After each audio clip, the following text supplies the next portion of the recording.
It's no wonder that Roman attitudes to gladiators were paradoxical and ambivalent.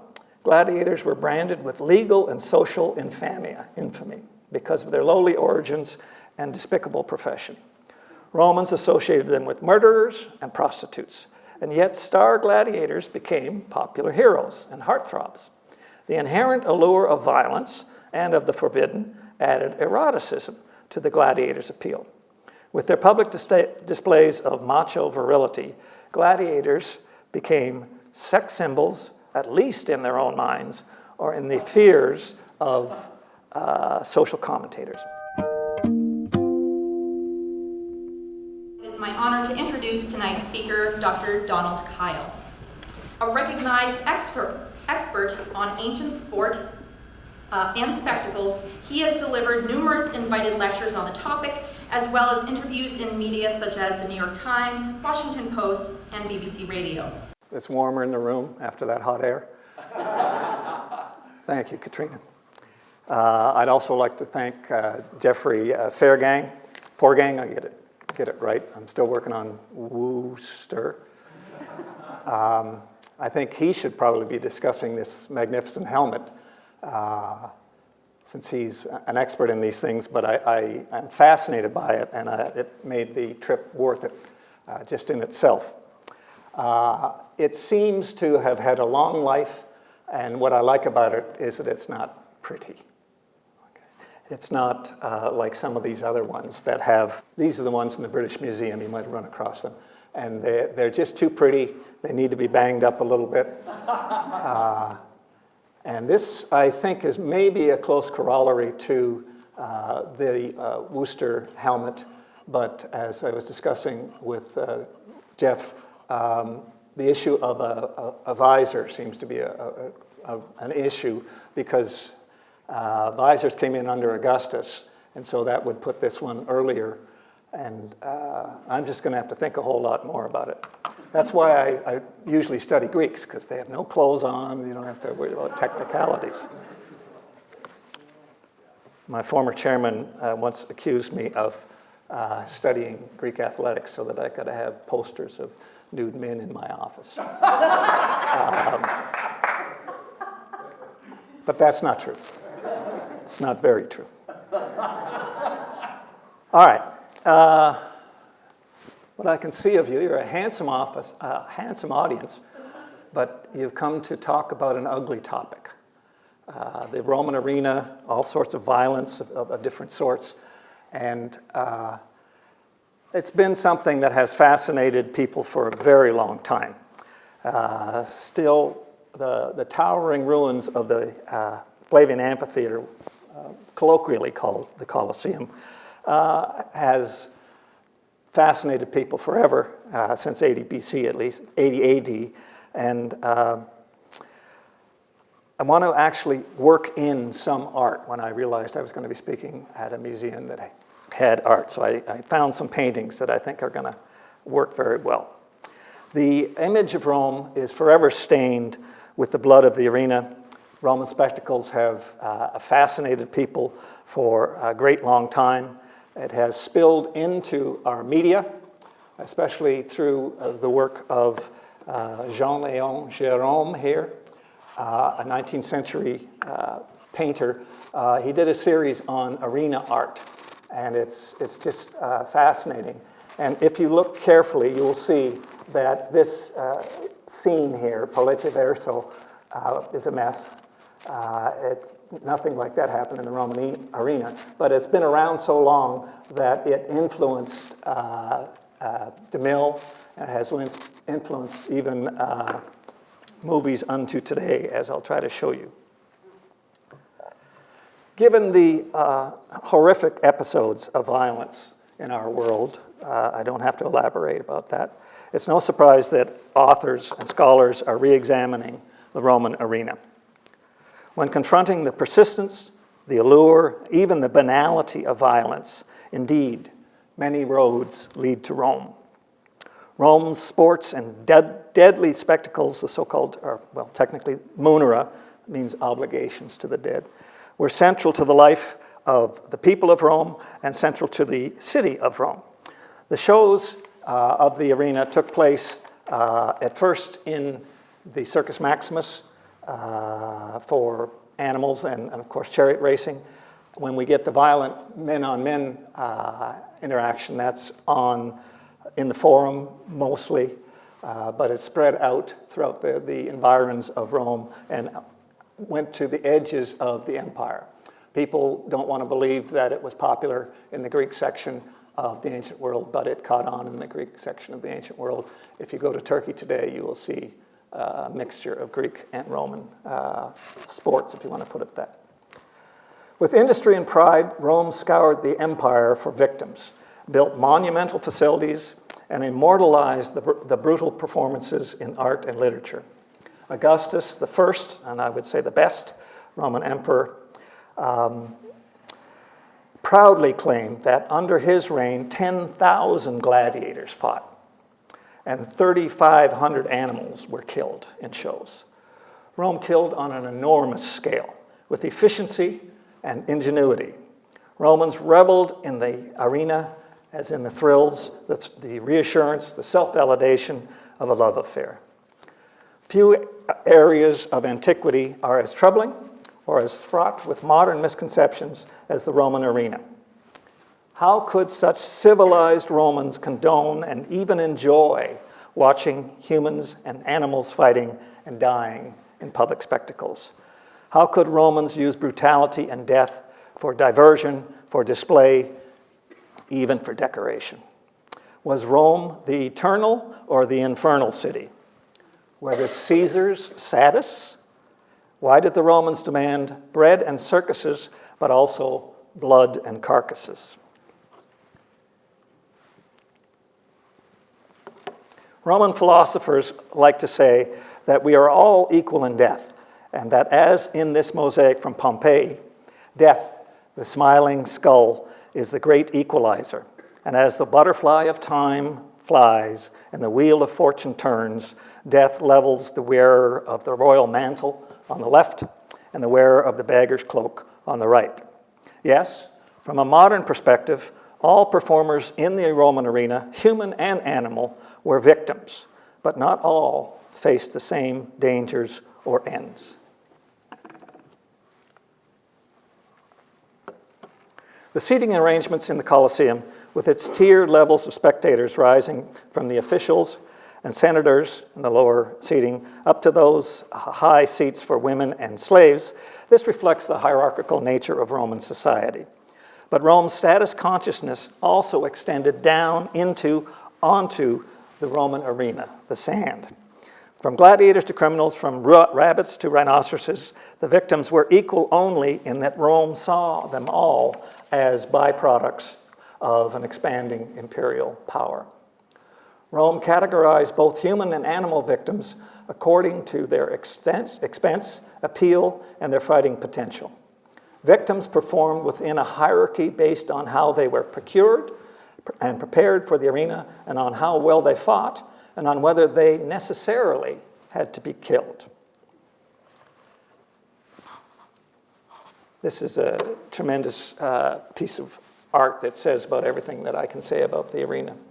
From Zut in what is today Libya, to explain the popularity, symbolism, and historical significance of the Roman arena, we first must recognize that there are three separate categories of performances and performers, of actions and actors in the arena. Gladiatorial combats, spectacula gladiatorum, animal hunts or shows, Venationes, and also mass executions of criminals. Since the time of Augustus, these three shows were offered in munera legitima over the day. At 9 o'clock, 9 o'clock in the morning, we'd had beast fights.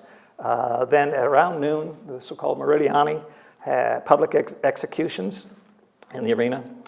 And then last, the stars of the show come on about 2 in the afternoon, the gladiators. So these are separate. The famous mosaic here shows different events, but please understand it's been compressed. It was a square border to a larger mosaic, so it has been put together in art books and so forth, mixing up categories. So we need to disaggregate this. This was a sequential depiction of games. These things are not happening all at once, as often in the movies. Okay. These things were distinct in time. Proper and professional gladiators, as fierce and excellent fighters, must not be confused with the doomed humans, damnati, or I call them noxii, killed en masse in the arena. Roman art and advertisements for shows clearly distinguish between different human performers by their appearance, their equipment, and their body language. Note the flattering poses of the defiant, glamorously armed and armored gladiators in the top register. Sorry. This is actually, we have a water organ here, and we have a casket on wheels. But these guys are fully armored. Now compare that with the animals and people on the two bottom registers. Okay. The flattering poses of the defiant gladiators does not compare. With the animals being hunted and abused, and the condemned victims, shown nude or nearly nude, as helpless, terrified, and bloody. No equality in the arena. Now, I enjoyed the movie Gladiator, but I also hate it because they took so little effort to try to make it more accurate. So I take shots at it once in a while. Different shows use different performers at different times. So it is misleading for movies to lump all arena performers together, conflating and confusing categories, times, and locations to maximize profits for Ridley Scott. This is ridiculous. Anybody know what that is? My wife says it's a big lipstick. It's a meta. Metae are turning posts in the Circus Maximus, which virtually anyone with any interest in ancient performances would know. So this is just messed up, okay? And that grunting Russell Crowe would not be put against a guy with that ridiculous armor. So it's just bad from the get-go. But I'll watch it again probably with my sons. Origins, okay, where did gladiators come from? This is a difficult question, okay? The earliest Roman gladiators fought in rites associated with funeral duties for usually their fathers. But the origins of the combats, the origins, are not very certain at all. Older works assumed that Rome adopted gladiatorial combats from the Etruscans to the north here. I'm going to break that yet. What's depicted here is the so-called Game of Fersu. It's a painting from a tomb, and nobody agrees on what's going on. But people think that it's awful, so maybe it's Roman, and maybe it has something to do with gladiators. That's highly unlikely. The figure there is probably associated with death demons or something. But we have a much better shot if we go to the lower register down here, where we're talking about Capua and South Central Italy. Because there we find at tombs some depictions of fights that look rather like duels. There's some bloodshed, but it's not to the death, and there's some semi-nudity if you want. The armor is sort of enticing, and there were referees. So this is a funeral celebration that evokes probably book 23 of the Iliad. That's the one people skip, but it's fascinating to read about the funeral games of Patroclus. So we really don't know, okay, but it sure caught on. Okay? The first recorded gladiatorial combat at Rome itself was not until 264, when the sons of Junius Brutus set 3 pairs of slaves to fight in honor of their dead father. Under the Republic, such combats staged by the elite to honor their dead were taken up furthermore by ambitious politicians. Okay? Politicians, expanded these rites into larger and more popular, they made them huge, popular entertainments. As the Christian writer Tertullian said, Rome turned a funerary obligation into a pleasure and a more cultured form of cruelty. you'll recognize this as Pompeii, as the amphitheater and the ludus training ground. Violent demonstrations of masculine martial prowess struck a chord with the patriarchal militaristic Romans. In staged duels, expert gladiators fought and, if necessary, died well by the standards of Roman military virtue. As a surrogate battlefield, arenas housed war games that evoked military traditions and were thought to inspire discipline and bravery among the citizens. Popular with soldiers, the combat spread with colonies of veterans in Italy. This is the colony set up by the warrior Sulla at Pompeii. Seeing the potential of such shows, the emperors got on board and they monopolized them. They were so popular, they had such political sway that the emperors, even some of the dumb ones, realized that this was important to take notice of and to control.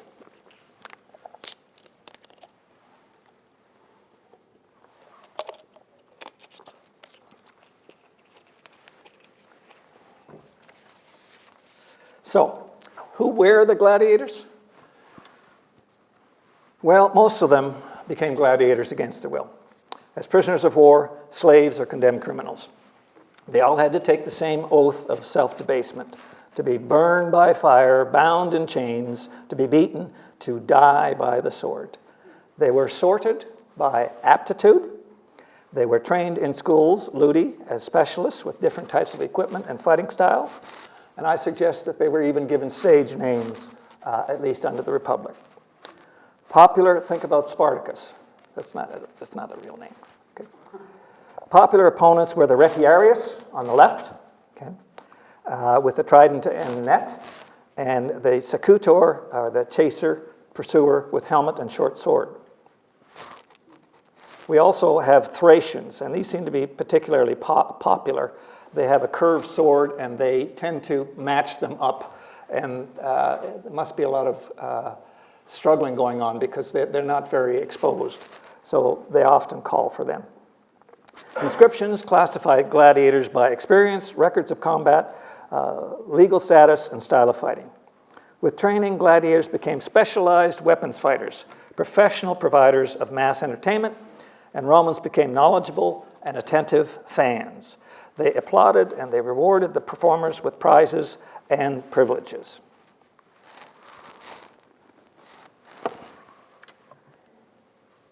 I wasn't sure what the audience was going to be, so I didn't know how much gore more, okay. This skull from a recently excavated gladiatorial cemetery at Ephesus shows that gladiators certainly risked injury and death. The thrill of victory and the agony of defeat were serious in the wide world of Roman sport, but gladiatorial combats were not always, and perhaps not even often, to the death. Fighters had a decent chance of survival and even of freedom and profit if they put on a good show.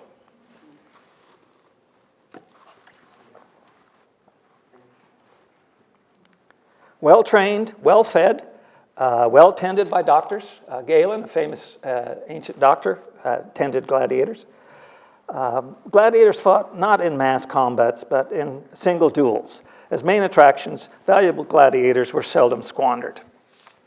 As the fights continued, they got to a point which is called ad digitum, okay, which is a situation where a gladiator is just too tired, he's been injured. There's a new theory that he signals this by dropping his shield. It becomes clear that he can't go on, so he raises his digit finger. Okay? Be careful with that. The same signal that the Greeks use in their Olympics in ancient times for mercy and submission. So at that point in time, it's important that you see the signal here and what happens right after it. He gets, with ad digitum, you're appealing for mercy or a judgment, basically, with the situation of Missio.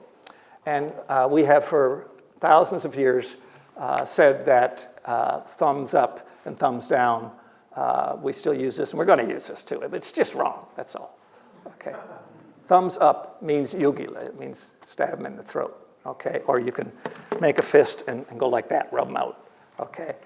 But if you want them to be set free, you send it away with 2 fingers, okay? You see that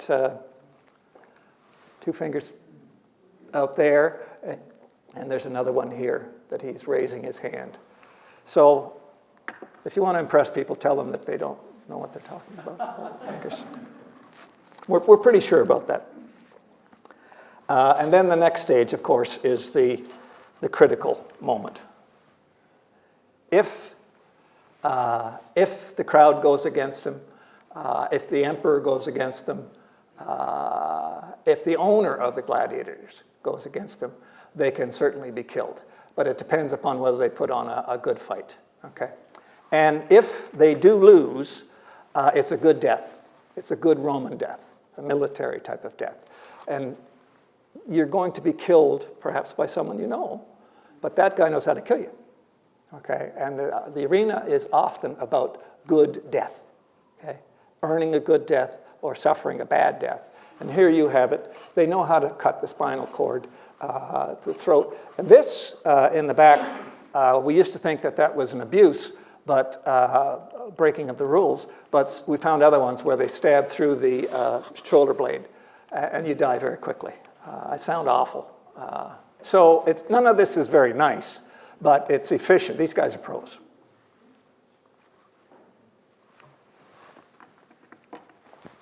I used some stuff from Ephesus before. Now I'm coming back to it. The gladiators lived to a reasonable age, into their 30s if they were lucky, and compared to the life of peasants in downtown Rome, urban squalor, disease, or on the military frontier, the danger there, their life expectancy was probably pretty good, and they were valuable property. So they were taken good care of. But, of course, it's awful. But from a Roman point of view, this is a good judgment of how serious they are. All right, before you ask, I'll skip that one. Yeah, I know you wanted to ask about that one. But there were female gladiators, although very few. Okay, I don't know if they were ladies or not, but that's a dwarf. Female gladiators were around the time of Nero and Domitian, some of the more bloody emperors in a sense. And these two put on a show, Amazon Achalia. They're being sent away, they're being freed. So they probably put on a novelty fight, prepared for it, and went in the arena. And it's been pointed out by some people that their helmets are down here in the corner. So they took their helmets off to show that they were female. But this is not normal, okay? This is kind of a novelty, as is the dwarfs fighting each other. If you see violence again and again and again, okay, you get sick of it. So they try to mix it up with different, I know it sounds a little sick, but if you watch cable TV, this is child's play. Now, this, I'm not going to, I'll let you look at that. I want to say something. It's no wonder that Roman attitudes to gladiators were paradoxical and ambivalent. Gladiators were branded with legal and social infamy because of their lowly origins and despicable profession. Romans associated them with murderers and prostitutes, and yet star gladiators became popular heroes and heartthrobs. The inherent allure of violence and of the forbidden added eroticism to the gladiators' appeal. With their public displays of macho virility, gladiators became sex symbols, at least in their own minds, or in the fears of social commentators. Graffiti at Pompeii proclaimed that gladiators were the delight of the girls. We're now highly suspicious that that graffiti was written by the gladiators themselves in their dreams. And the poet Juvenal indignantly protests that gladiators were attractive to even noble women. For decent women, however, fraternizing with gladiators was scandalous. no matter what fame they earned with their artistry in the arena, gladiators remained at best at the edges of respectable society. Like some forms of modern entertainers, I won't say, the stigma of their origins and performances could not be erased. Now, bones, them bones. This is one of the newer discoveries from EBORACUM or York in England. You wouldn't expect much there because it's cold and clammy. No offense to the British, I'm of Scottish descent, so they didn't expect to find this, and it's a bizarre find where they have a number of skeletons buried, yes, and that's important that they're buried, but they're all decapitated. And when they take the skulls off, they move them down to their feet or turn them over in some way, and that is some sort of condemnation or damnation. We have an ex-gladiator, I think on the right-hand side there, he had shackles on his ankles, calcified his ankles. So this is a real puzzle. Okay. There have been many questions about this. Were they soldiers that mutinied and were killed like that? Were they gladiators? I think they could be gladiators. They had longer right arms. You get that from training, but Roman soldiers get that from training too. And they've been given some respect. So I'm inclined to believe that they're gladiators, but something went wrong, they didn't perform well or whatever, and they were insulted in their death. Okay? A lot of these things, how you bury people, turn them over and move their skulls and stuff, comes from Europe. And so I think maybe that's what's going on here. The irony, of course, is that if they had joined a burial society, okay, if they paid a few pennies now and then, they would have a contract to be buried no matter what. So this may explain why they've actually been buried, because they had to fulfill the contract. Now this is just nonsense. Okay, do we have to hype this stuff? You know, people killing each other? I don't think so, but after Ephesus, and the Germans and Austrians did such a good job of talking about gladiators, what they ate and how they lived and so forth, the British seem to have wanted to capitalize on this discovery, so they started hyping all these things up. I think we'll wait for a few more studies on this, but this is a nice, it's almost like a catwalk array of the various types of gladiators. But this sort of stuff and this, no, we don't need that. All right, so I'll answer questions later, certainly. But now let's turn to the beasts, okay?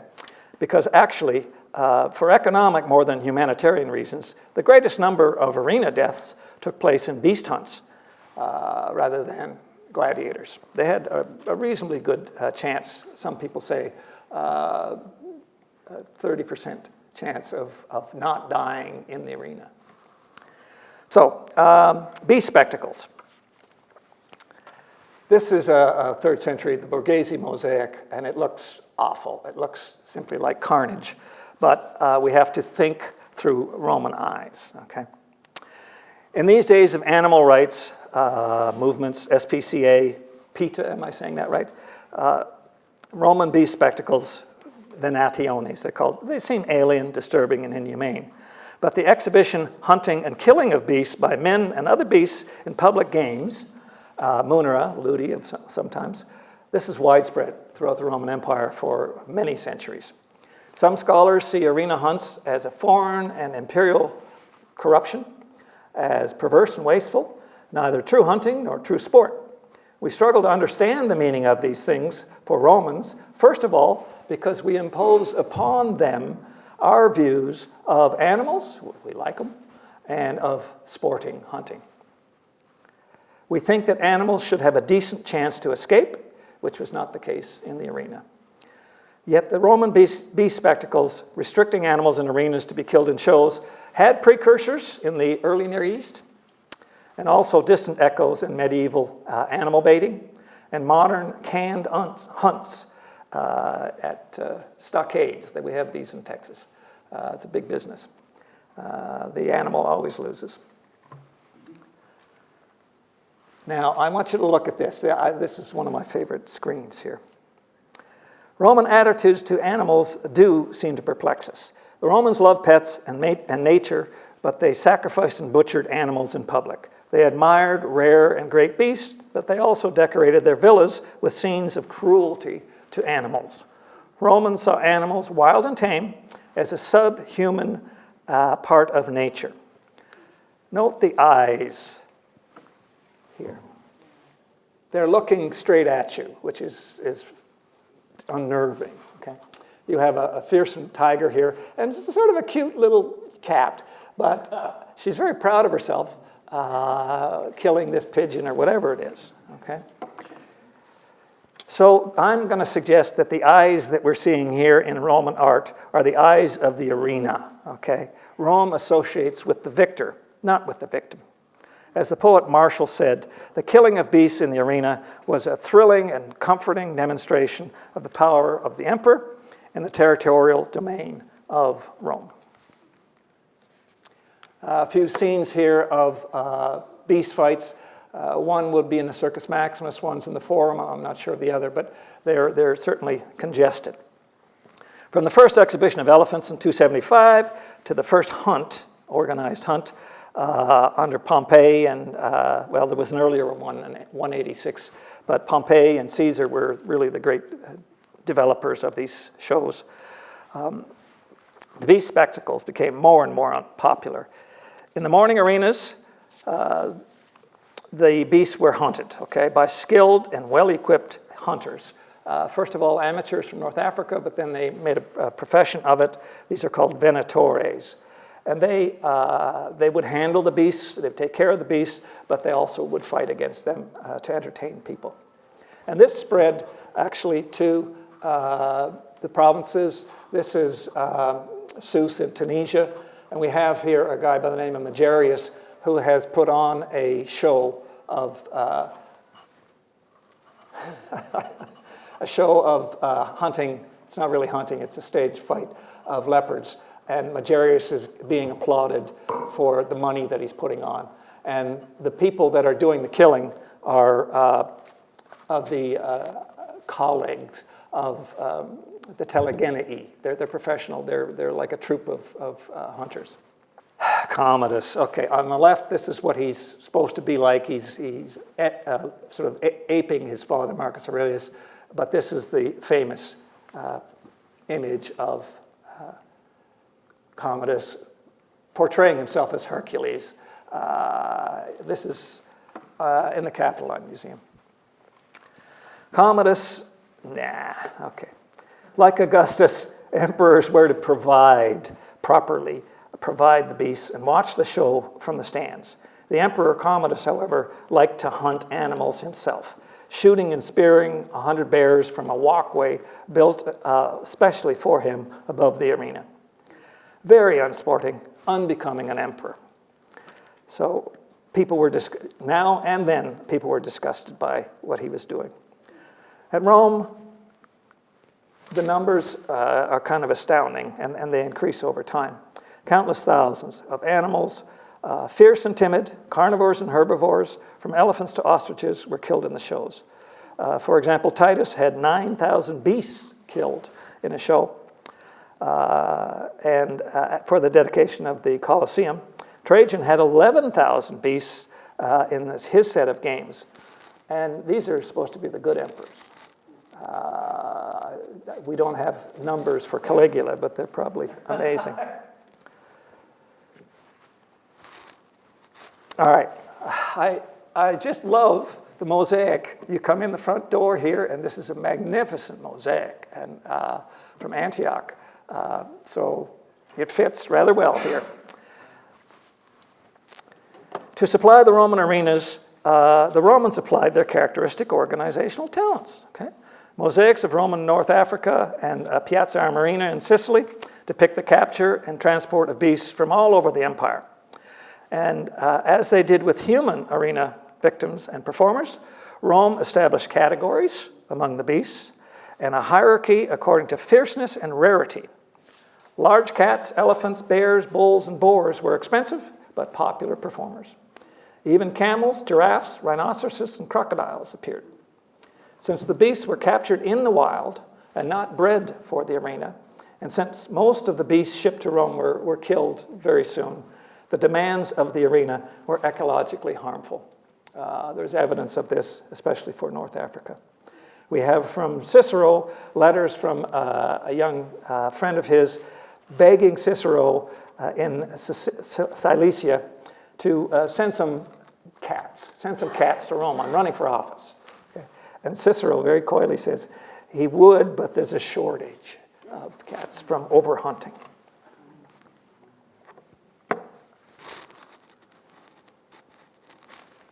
They are transported by a number of special ships and so forth, and when the animals get to Rome, they are generally dispatched with fairly quickly. The beasts really had no chance. There's in Pliny, there's a couple of stories of miraculous rescues of beasts, but basically they are doomed. Now, in architecture, people always think of the Colosseum, but I want you to think of the Colosseum as a hunting theater, which is what the Greeks called it. The gladiators know what they're doing. They know that their only hope is to obey, put on a good show, so they're not going to run amok. Okay, they've got nowhere to go. But if you transport beasts in that are wild, straight out of the woods and so forth, and put them in the middle of this, take them through the tunnels underneath, go up these ramps and elevators here, and then come out here in the bright light, they would be terrified. This idea that they're looking to eat at this point doesn't make much sense. So it's a terrifying moment for them, and they would run around all over the place. And so sometimes they would have stage props, fake trees and so forth, and the animals would try to hide in them in the middle of the arena. It's astounding stagecraft if you care for that. One point I do want to make, simply because people misunderstood it. What's going on here with the Venationes is staged hunts. Okay? Some people feel that it's sacrifices. That's not the case. The rituals are quite different. These are, because they do put staged trees and so forth in it, and they do the hunting in the early morning, about 9 o'clock, and that's because, not because they're ashamed of it, it's because that's when you go hunting or come back from hunting.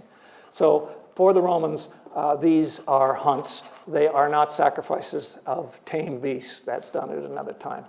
This is, again, the Borghese gallery. They have a lot of really nasty stuff. But here you see that most of the animals here are edible animals from hunts. You have goats and so forth, a stag and so forth. So it is not a sacrifice to the gods. It's a show in replicating hunting. Now this is another aspect of the arena. Okay? Nemesis is a god that we know from Greek times, and under the Roman Empire especially, Nemesis becomes a retributive justice sort of dispenser. Her symbols are the wheel, and you notice over here she's got part of a wheel, and you'll notice that she's stepping on a guy's head. Okay? So Nemesis, as a righter of wrongs, punisher of criminals and so forth, was ideal for the Roman arena. So you will often find a little shrine as you enter the arena. So Nemesis ties the arena to justice and also to punishment. Contrary to popular opinion, most of the humans killed in the arena were not true gladiators, but rather war captives and convicted criminals, men and women, sentenced to be executed in the midday shows. The Roman goddess Nemesis, as you just see, brought retributive justice to the arena, and it was basically a form of adaptation of capital punishment adapted for the arena. You had to kill these people anyway. By Roman law, if they were condemned, you had to kill them within a year. So what the Romans did was make a show of it. pretty nasty, but it's comforting if you think about it. People going to the guillotine, people going to hangings in the Old West and so forth. There's a certain solace in knowing that you're not going to get it, and that one element of society has been reduced. I'm not a Texan, but in Texas we kill a lot of people. And I'm not sure that's what we should be doing. Okay, Romans from early times under the Republic, they didn't execute everybody the same way. The best execution was to get your head cut off. But they could set you on fire, they could throw you off a rock, the Tarpeian rock, all kinds of ways. So there's a lack of equality here. So you have to categorize, again, the punishments and how things were meted out. The harshest punishments were for incest, parricide, killing a family member, and so forth. And so people really were suffering horribly for that. This is a variation of an execution. It's called a naumachia or a naumachie. This is just an artist's perception, obviously, in the top.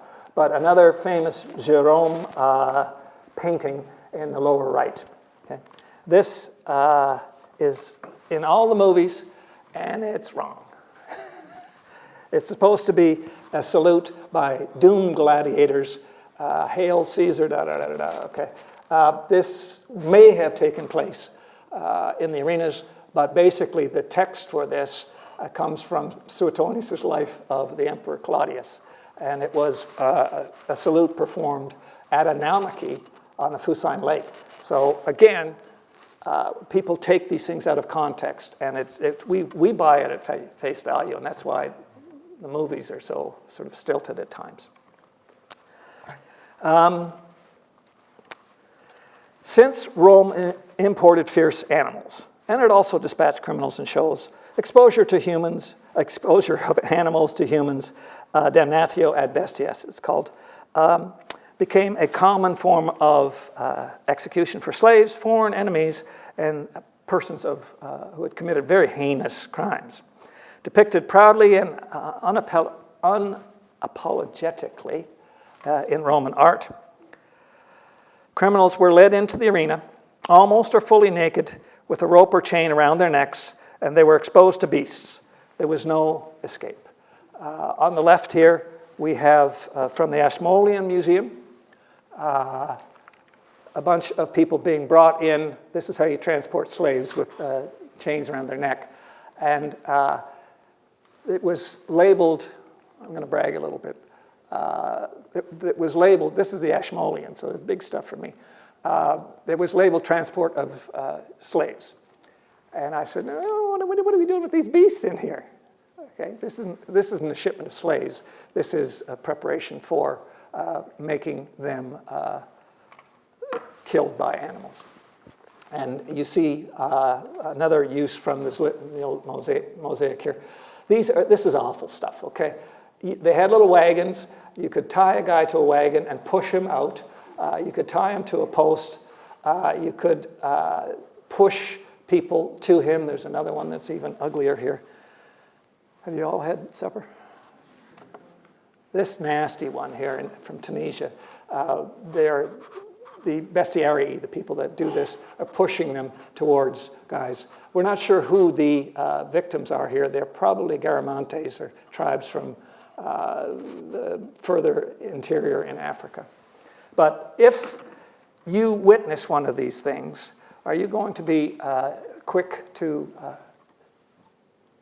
commit crime, to commit serious crime? It's not civil, it's not liberal, it's just very effective if you scare the heck out of people. So that's what they did. They had to get rid of these people, and this was one way to make a show of it. And it did a good job in a sense. Now, I'm going to probably get in trouble. I would get in trouble in Texas if I continued, but let's go. Christians.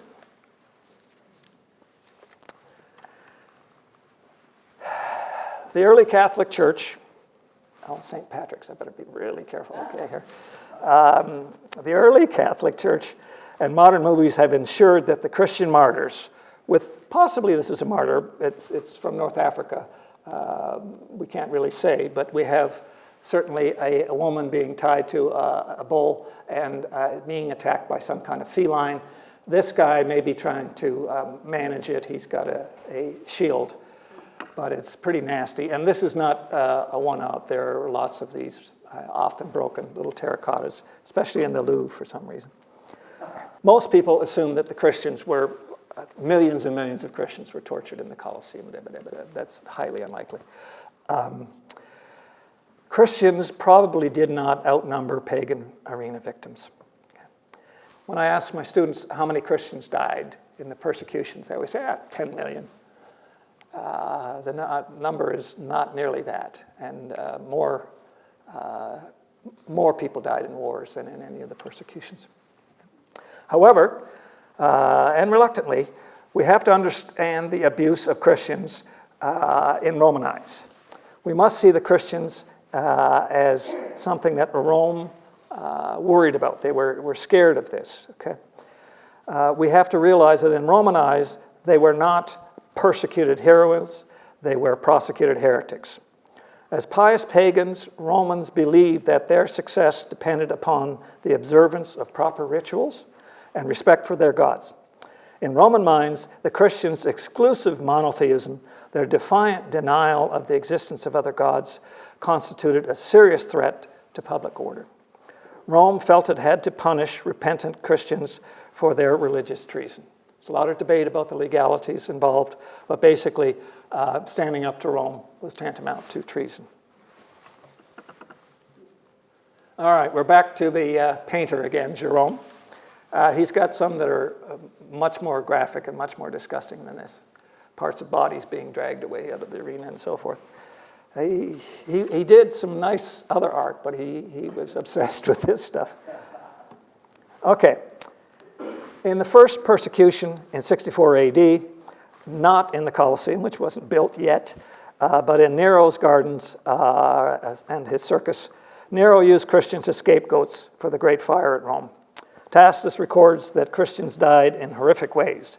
They were covered with wild beast skins and torn to death by dogs, and they were fastened on crosses, and then daylight failed. And when daylight failed, they were burned to serve as lamps at night. This is really, really awful stuff. But there's a misconception out there that these punishments were invented for Christians.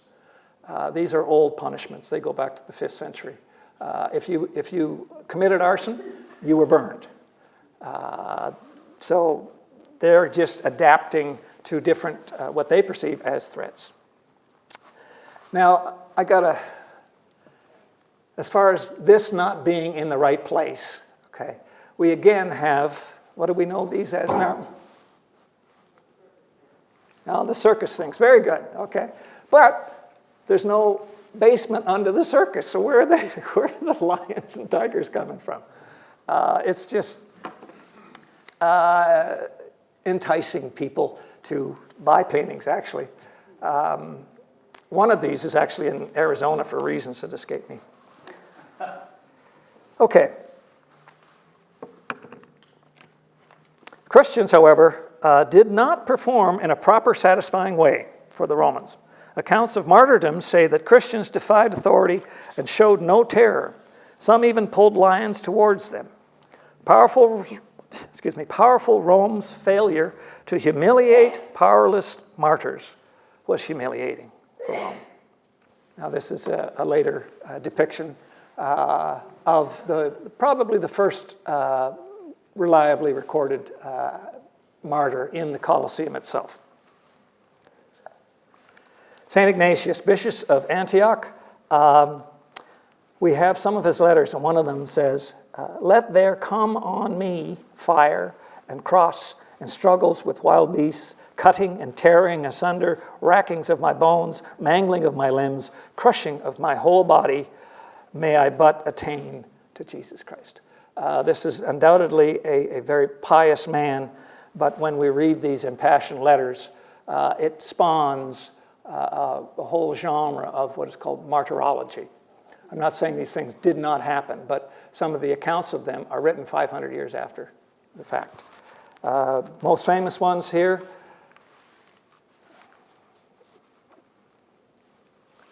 Perpetua at Carthage and Blandina at Lyon. I can talk a little more about this if you want later, but they seem to treat females, the Roman punishments, in exceptional ways. So it's not something one would want to experience. Lastly, the games didn't get criticism. Okay? You would expect, not even from Christians, there was very little criticism of them. And they continued until the 5th century. And what brought them down was not, as some people say, Constantine passing a law that you couldn't do these things, there's no proof for that. Basically, it's economics. Supply. There was a demand, but there wasn't supply anymore. And the games continued on in various forms, beast baiting and so forth, in medieval times. So I think we all have to kind of recognize that sometimes humans can be pretty awful. And we try to explain it with different types of psychology and so forth. But I think the first place to start, as I said, is to go back to Rome and take another look at this. Thank you. Have you seen the Spanish bullfight? Yes. And what did you think of it?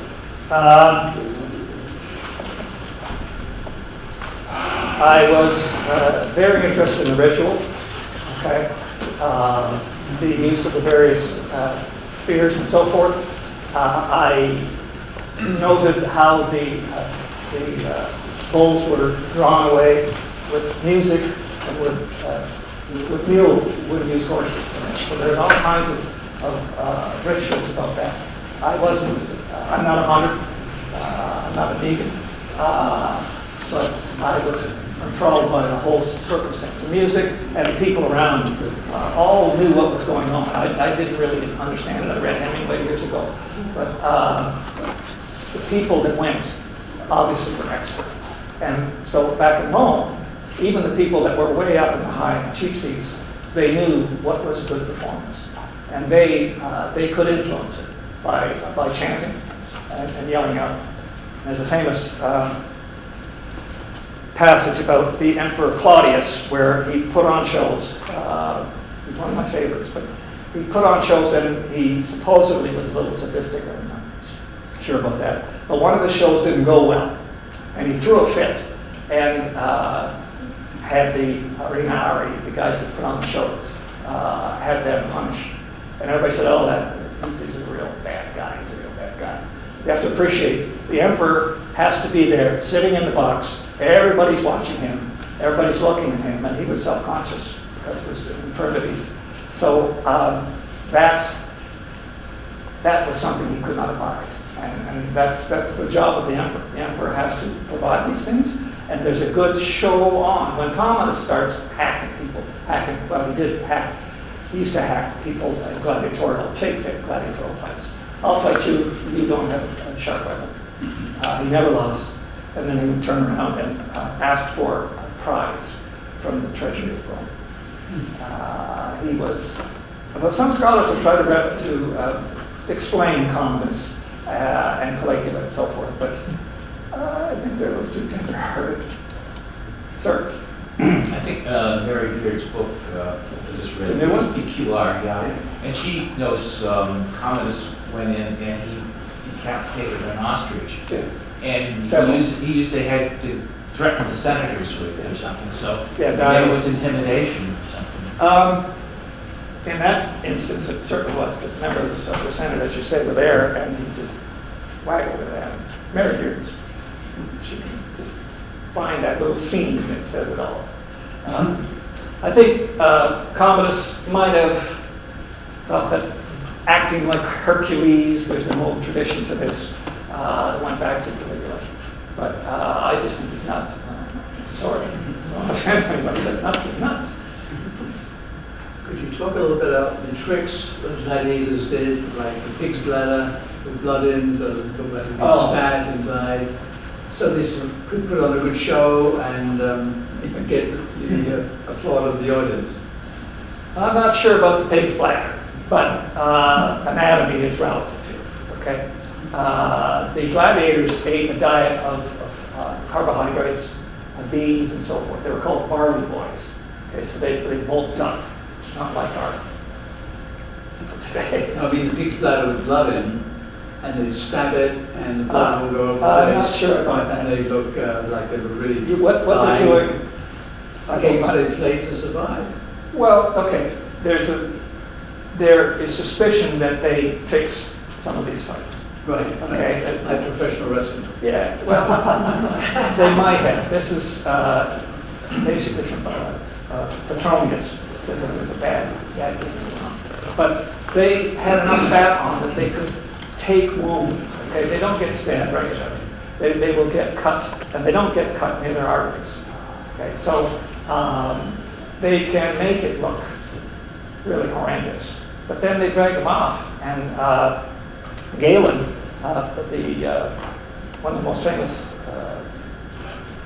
surgeons, he was also a philosopher in antiquity, he writes about sewing up gladiators, about subcutaneous sewing and so forth. So, I mean, some of these guys, the one, Euxenius there, lived to 55.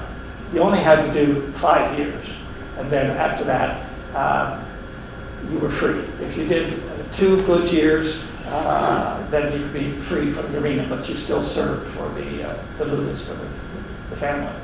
But the pig's blood. Thank you all very much.